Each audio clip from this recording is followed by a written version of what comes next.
But Ernie can't be hiding behind that acorn. It's too small.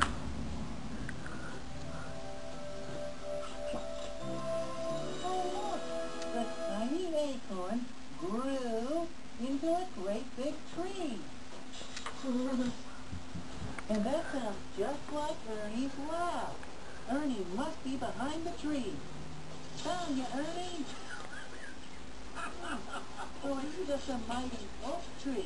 No, it's a mighty joke tree. Okay, two squirrels walk into a tree. Ouch, ouch. Get it? There's two of them. They walk into the tree. They say,